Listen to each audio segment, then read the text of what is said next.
Hello investors, आप सभी का स्वागत है आईपीओ अलर्ट पर, जहां हम बात करेंगे भारत के सबसे चर्चित आईपीओस के बारे में। तो आज का ये वीडियो होने वाला है रेनबो चिल्ड्रंस मेडिकेयर लिमिटेड के आईपीओ के लिए, जो शुरू हो रहा है 27 अप्रैल 2022 से लेकर 29 अप्रैल 2022 तक।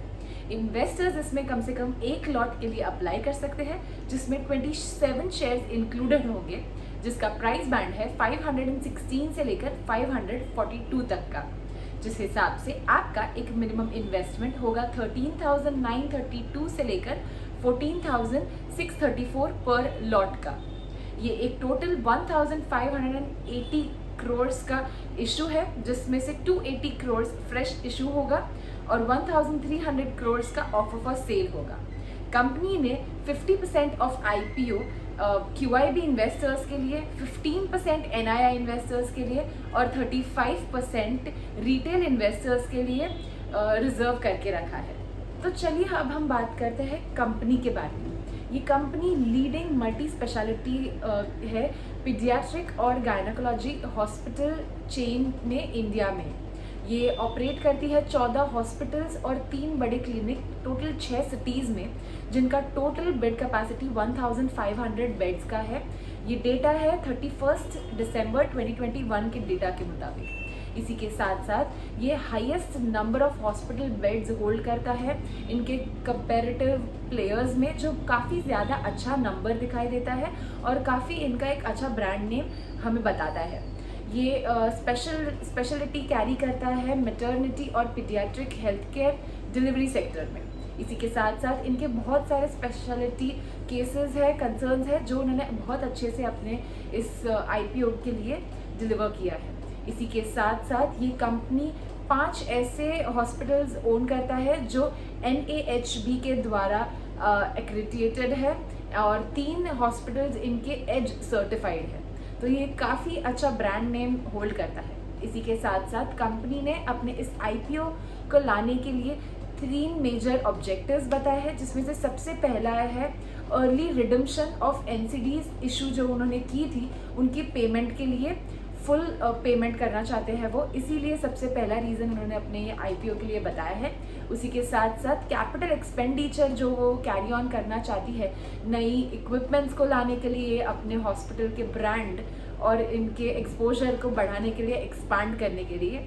और तीसरा और आखिरी रीज़न इन्होंने बताया है, जो कि अपने जनरल कॉर्पोरेट एक्सपेंसेस को बढ़ावा देने के लिए। ये तीनों भी रीजंस हैं इस आईपीओ को लाने के लिए। अब हम कंपनी के फाइनेंशियल्स के बारे में देखते हैं, जहां पे 2019 में इन्होंने 926 करोड़ का टोटल एसेट रिकॉर्ड किया है और 2020 में 1019 करोड़ का टोटल एसेट्स है और 2021 मार्च के डेटा के मुताबिक 1081 करोड़ का टोटल एसेट्स इन्होंने रिकॉर्ड किया है। ऑपरेटिंग रेवेन्यू को अगर हम देखें तो 543 करोड़ का ऑपरेटिंग रेवेन्यू 2019 में, 719 करोड़ का 2020 में और 650 करोड़ का ऑपरेटिंग रेवेन्यू उन्होंने रिकॉर्ड किया है 2021 में। तो इनके फाइनेंशियल्स अभी तक तो हमें स्टेबल देखने मिले हैं। इसी के साथ साथ अगर हम प्रॉफिट आफ्टर टैक्स की बात करें तो 2019 में 45 करोड़ का प्रॉफिट इन्होंने रिकॉर्ड किया है, जो बढ़कर 55 करोड़ आता है 2020 में और 40 करोड़ 2021 में। तो ये भी काफ़ी स्टेबल रहा है, कंसिस्टेंट रहा है।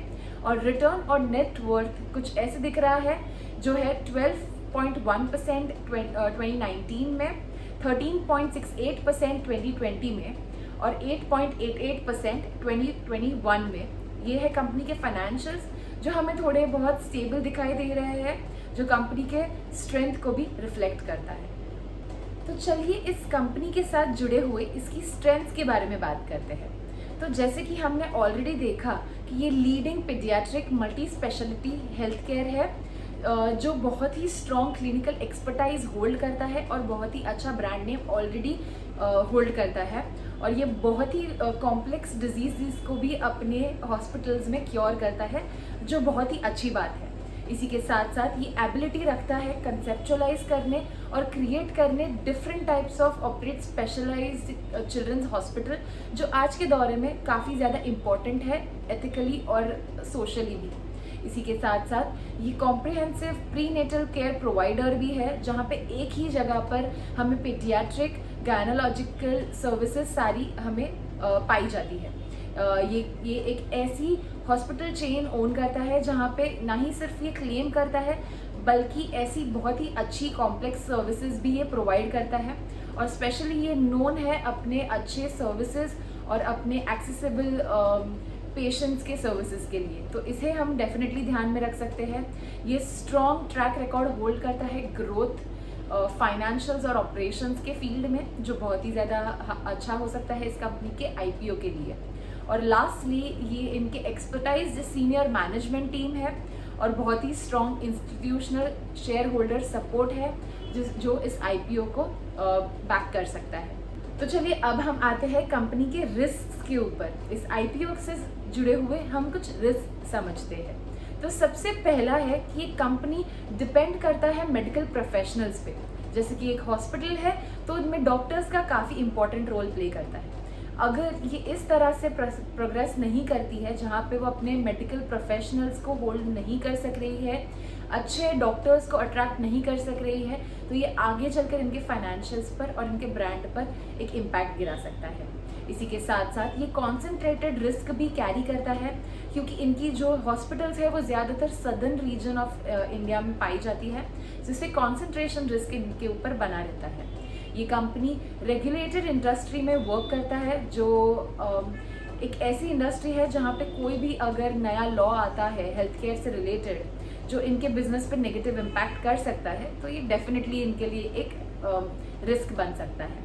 ये ऑपरेट करता है बहुत ही कॉम्पिटिटिव इंडस्ट्री में, जहाँ हम देख रहे हैं कि कोविड के दौरान भी बहुत सारे हेल्थ केयर सर्विसेज और हेल्थ केयर इंडस्ट्रीज़ में चेंजेस आए थे और कंपटीशन आया था। तो ये कॉम्पिटिटिव एनवायरनमेंट में इनका सस्टेन करना बहुत ही ज़्यादा इम्पॉर्टेंट हो जाएगा। ये कंपनी अनेबल अगर नहीं कर सक रहा है मेंटेन करना अपनी बेड की ऑक्यूपेंसी रेट को, यानी ज़्यादा बेड्स अवेलेबल नहीं कर सक रहा है, विथ टाइम इसको सस्टेन नहीं कर सक रहा है, तो ये इनके ऑपरेटिंग रेवेन्यूज़ और इनके फाइनेंशियल्स पर डेफिनेटली डायरेक्ट इम्पैक्ट कर सकता है। और लेटली टेक्नोलॉजी चेंजेस काफ़ी ज़्यादा आती है इस इंडस्ट्रीज़ में। इन्हें ये कॉम्पिटिटिव एनवायरनमेंट में सस्टेन करने के लिए डेफिनेटली नई टेक्नोलॉजीज़ चाहिए, इक्विपमेंट्स चाहिए। अगर कंपनी इसे सस्टेन नहीं कर सकता है, इसके साथ कोप अप नहीं कर सकता है, तो इस कंपनी के फाइनेंशियल्स पे डेफिनेटली इम्पैक्ट आ सकता है। तो ये है सारे रिस्क जो ये इस आईपीओ के साथ जुड़े हुए हैं, तो डेफिनेटली इन पे गौर ज़रूर कीजिएगा। तो डेफिनेटली इस आईपीओ पर ज़रूर ध्यान दीजिएगा। और हमारे इस चैनल को अगर आपने सब्सक्राइब नहीं किया है तो प्लीज़ सब्सक्राइब कीजिएगा, जिससे हम आईपीओज़ और दूसरी इम्पॉर्टेंट मार्केट रिलेटेड न्यूज़ को आपकी तरफ ला सकते हैं। Thank you very much. Happy investing.